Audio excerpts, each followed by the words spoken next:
L'offensive russe serait imminente, c'est en tout cas ce à quoi s'attendent les habitants de cette région minière traditionnelle d'Ukraine. Ils vivent dans la crainte de cet assaut. En ce moment, tout le monde est tendu, tout le monde attend que quelque chose se passe, mais ils ne savent pas vraiment ce qu'ils attendent. Il y a beaucoup de personnes âgées, mais elles ne veulent pas partir, car elles sont attachées à leurs habitudes.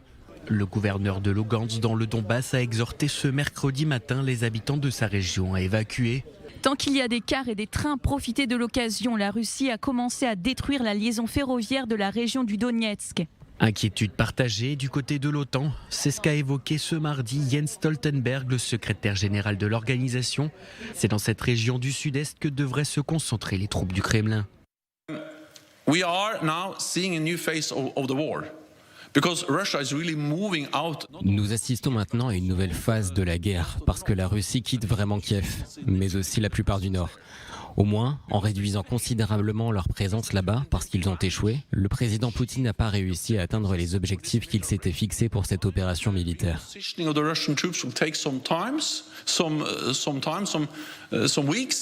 Le repositionnement des troupes russes prendra du temps, quelques semaines.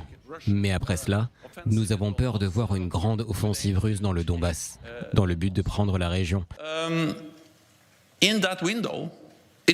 Pendant ce temps, il est extrêmement important que les alliés de l'OTAN fournissent un soutien afin que nous soyons en mesure de réarmer, de réapprovisionner les forces ukrainiennes.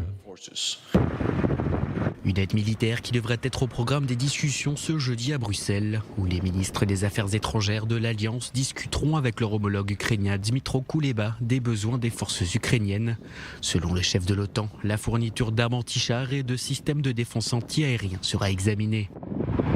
Et ce n'est pas la première fois qu'un redéploiement des forces russes est évoqué. Le 25 mars dernier, l'armée russe a elle-même rappelé son intention de concentrer ses efforts dans l'Est ukrainien. Une région où Moscou pourra compter sur l'appui des deux républiques séparatistes de Donetsk et de Lugansk. Elles-mêmes ont proclamé leur indépendance en avril 2014, poussées par leurs sentiments pro-russes. Si cette guerre dure déjà depuis 8 ans, d'autres combats s'annoncent dans les jours à venir.